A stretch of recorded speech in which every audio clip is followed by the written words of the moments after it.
One year, Miss Wyatt decided to have a holiday in Italy. She did not speak much Italian, but wherever she went, she was fortunate enough to find people who knew enough English to be able to understand what she wanted. Until one day, she decided to have lunch in a charming little restaurant in a village in the south of Italy. She had seen some nice mushrooms in the market of another village near there, and thought they would taste very good. So when the waiter came to take her order for lunch, she inquired whether she could have some mushrooms for her meal. But she had great difficulty in explaining to him because she did not know the Italian word for mushrooms. At last, she took out a pencil and drew a picture of a mushroom. The waiter's face brightened at once, and he hastened out to the kitchen. A minute later he returned, carrying an umbrella. Now answer these questions. Number 1. Why did the poorness of Miss Wyatt's knowledge of Italian not interfere with her enjoyment of her holiday most of the time? Number 2. Where did she have trouble in making herself understood? Number 3. Why did she think she would like some mushrooms? Number 4. How did she try to show the waiter what she wanted? Number 5. Why did he bring her an umbrella? Tom saw an advertisement in a newspaper for a beautiful modern bicycle which cost £54.99. So he went to the shop which had put the advertisement in and asked to see one of their wonderful bicycles. The shopkeeper was very happy to show one to Tom, who examined it carefully and then turned to the shopkeeper, saying, "There isn't a lamp on this bicycle, but there was one on the bicycle in your advertisement." "Yes, sir," answered the shopkeeper, "but the lamp isn't included in the price of the bicycle. It's an extra." "Not included in the price of the bicycle?" Tom said angrily. "But that's not honest. If the lamp's in the advertisement, it should have been included in the price you gave there." "Well, sir," answered the shopkeeper calmly, "there's also a girl on the bicycle in our advertisement, but we don't supply one of them with the bicycle either." Now answer these questions. Number 1. How did Tom find out about the bicycle which cost £54.99? Number 2. What did he object to about the bicycle in the shop? Number 3. Why was there no lamp on that bicycle? Number 4. What did Tom think about this? Number 5. What was the shopkeeper's explanation? In the United States, gifts by a company or a person to a charity which is approved by the government can be used to reduce the company's or the person's tax. This is, of course, to encourage people to give money to charities. One day, the secretary of a world-famous charity had a telephone call from a tax officer who said, "A certain gentleman who says that his name is Howard Vine claims to have given your society $15,000 in gifts last year. I am telephoning to find out whether he did in fact do so." "Howard Vine, did you say?" answered the secretary of the charity cautiously. "Wait a moment, please. I'll have a look in our records." After half a minute, the tax officer heard the secretary's voice again. "Mr. Howard Vine hasn't given us $15,000 yet," the secretary said delightedly, "but he's going to now." Now answer these questions. Number 1. How can people in the United States reduce their tax? Number 2. Why does the government allow this? Number 3. What had Mr. Vine done? Number 4. Why was the secretary of the charity so happy? David was a young man who worked in an office in a big city. His hobby was fishing, but he did not often get a chance to practice it. Then, one summer, he decided to have a holiday in a beautiful place in the mountains, where there were a lot of streams. "I ought to be able to have some good fishing there," he said to himself. The first morning after he arrived, he walked to the nearest stream with his fishing rod.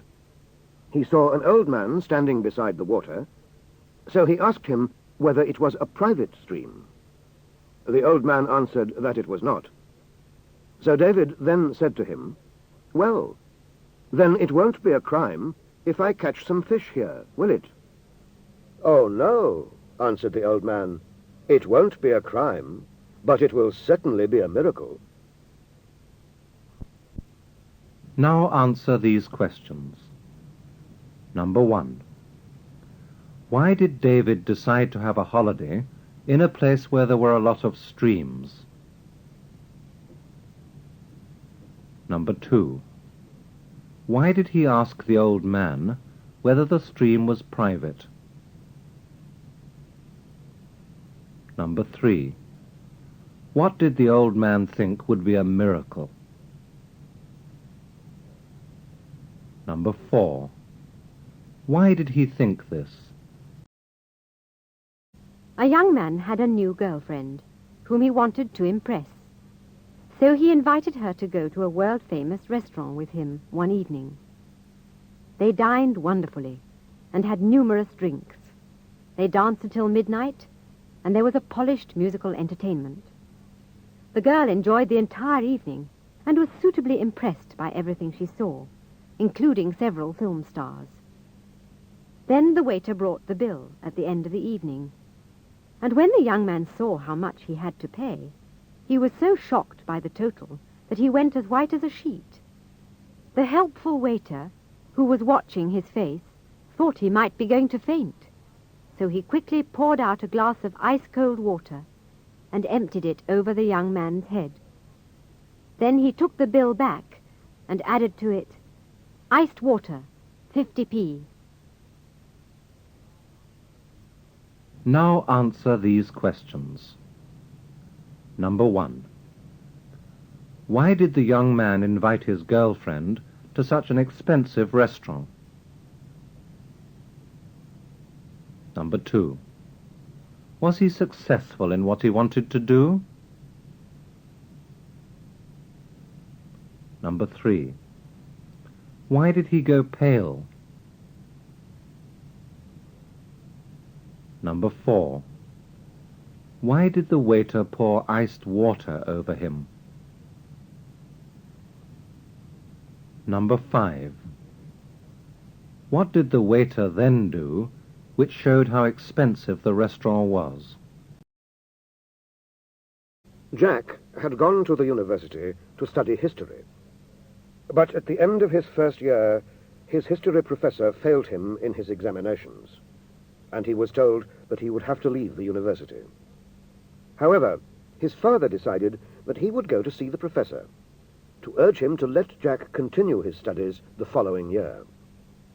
"He's a good boy," said Jack's father, "and if you let him pass this time, I'm sure he'll improve a lot next year and pass the examinations at the end of it really well."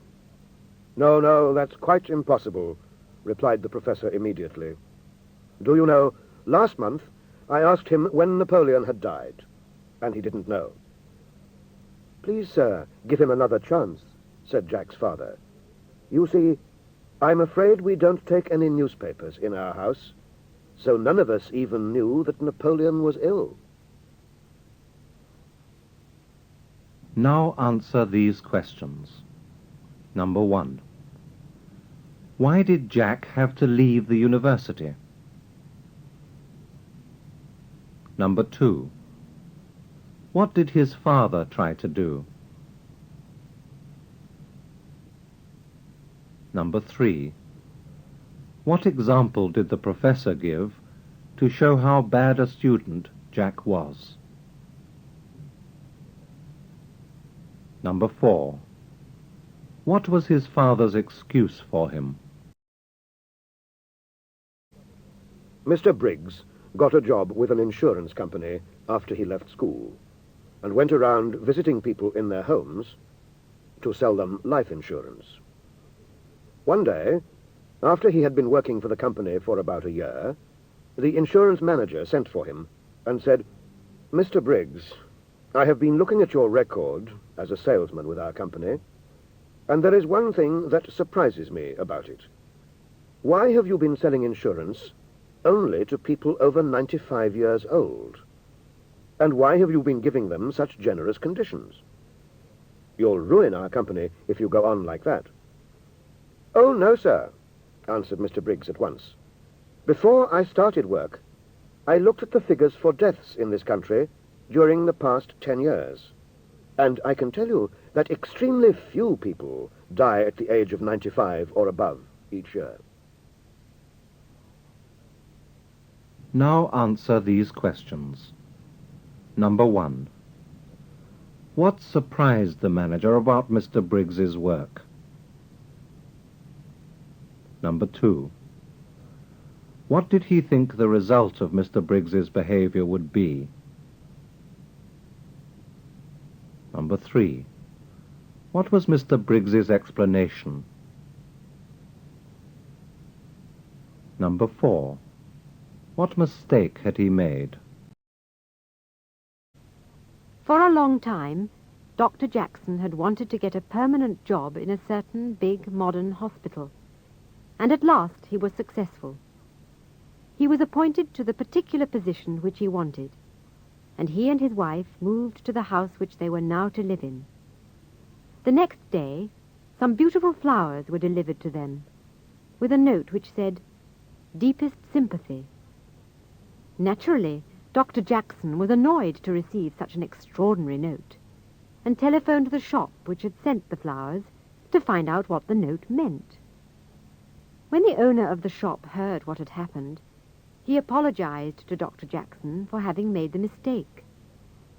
"But what really worries me much more," he added, "is that the flowers which ought to have gone to you were sent to a funeral, with a card which said, 'Congratulations on your new position.'" Now answer these questions. Number 1. What did Dr. Jackson succeed in doing? Number 2.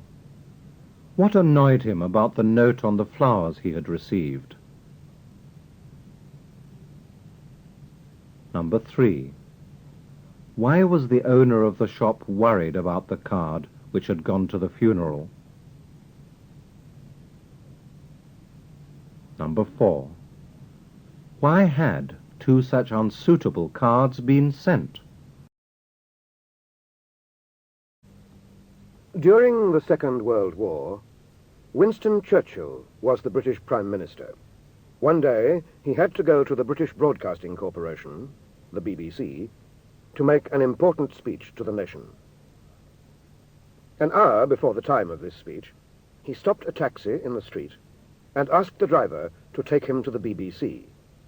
But the taxi driver, who did not recognize him, said he could not take him anywhere just then because he wanted to go back to his home at the other end of London to hear Churchill make a speech on the radio. Churchill was so pleased when he heard this answer that he gave the man £1, which was worth quite a lot in those days.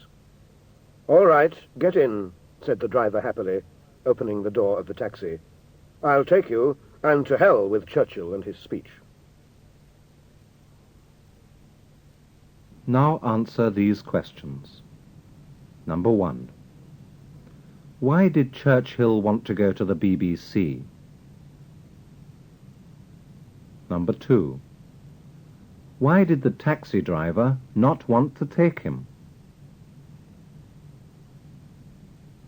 Number 3. How did Churchill feel about this? Number 4.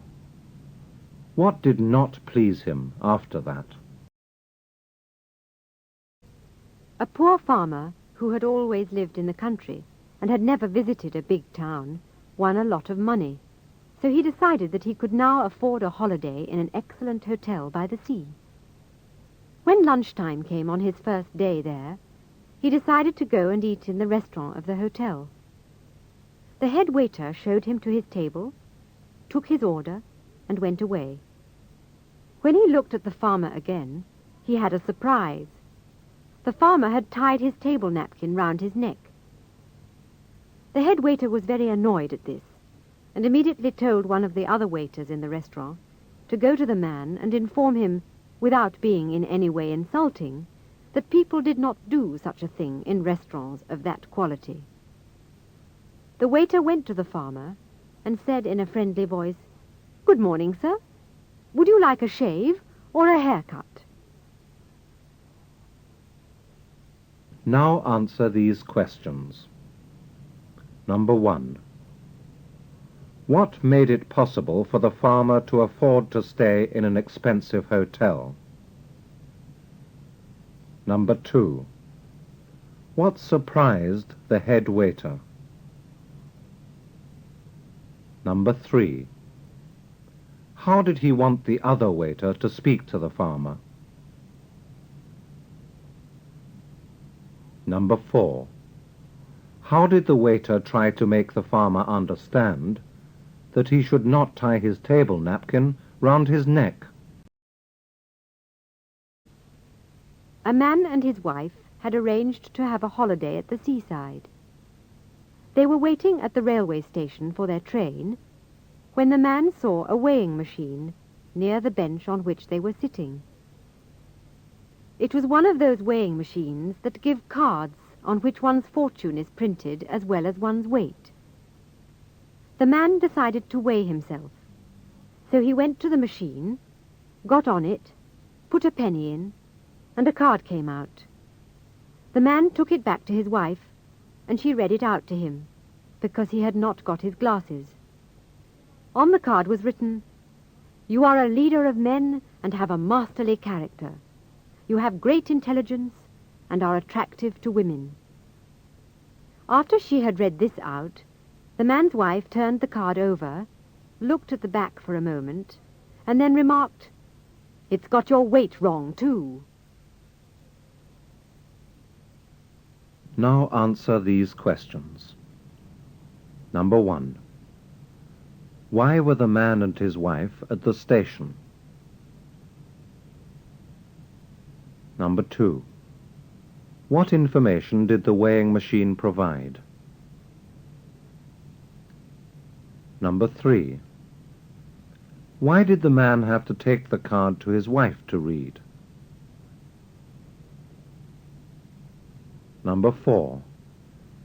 Which of the things written on the card did the wife believe? A man went to see his doctor one day because he was suffering from pains in his stomach.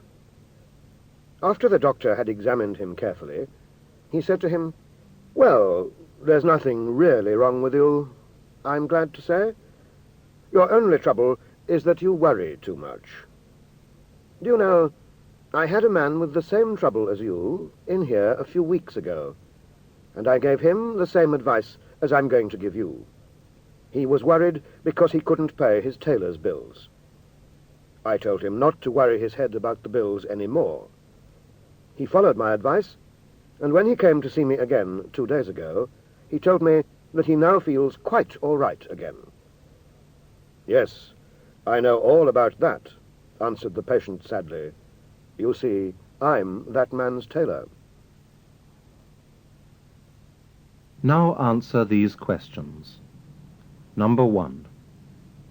Why did the man go to see his doctor? Number 2. What did the doctor say about the man's health? Number 3.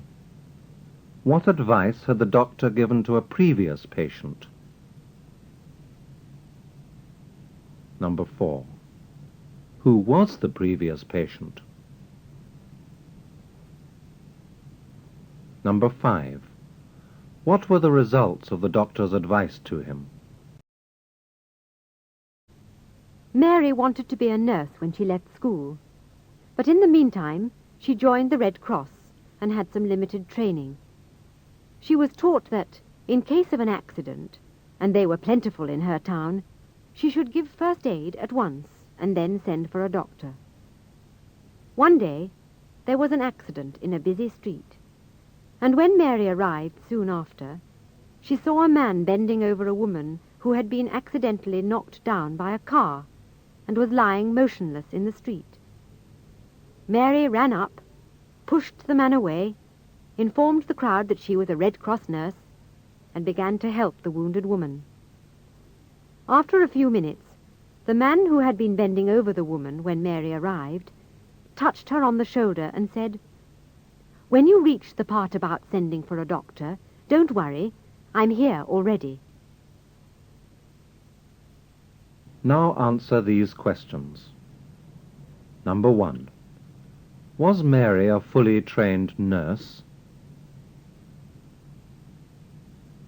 Number 2. Why was the woman lying in the street? Number 3. Why did Mary push away the man who was bending over the woman? Number 4. What was the man? A tourist was standing outside a very big church in Germany when a wedding party got out of some cars and went into the church. Everybody was very well dressed, and there were a lot of photographers, so the tourist thought, the people getting married must be famous. He turned to a man who was standing beside him and said, "What is the name of the man who is getting married?" The man answered, "Ich spreche kein Englisch." The tourist thanked him and went into the church. As he was coming out of another door, a coffin was carried out. There had been a funeral service in one of the side chapels of the church. The tourist turned to one of the people in the church and said, "Whose funeral was that?" The man answered, "Ich spreche kein Englisch." "Well," said the tourist, "his marriage didn't last long." Now answer these questions. Number 1. Why did the tourist think that the people getting married must be famous? Number 2. Did the man he asked tell him the name of the man who was getting married? Number 3. What did the tourist think the name of the man who was getting married was? Number 4. Why did he later think that his marriage hadn't lasted long? A priest had to take services in several churches every Sunday, and one of them was in the center of a big city, where there were lots of offices, but very few people lived. So hardly anyone ever went to this church on a Sunday. The priest used to go there in a taxi, and one Sunday he arrived as usual and told the taxi driver to wait while he read the service. When he entered the church, he found that there was only one man there, so he inquired whether he would be willing to have a shortened service. "No," replied the man firmly and without any hesitation. "I'd like to have the full service without omitting anything." When the priest said the last prayer and left, he discovered that the man in the church had been his taxi driver, whose meter had been adding up the pence throughout the service. Now answer these questions. Number 1. Why did few people go to the church in this story? Number 2. How did the priest get there? Number 3. Why did he want a shortened service? Number 4. Why did the man in the church not want one?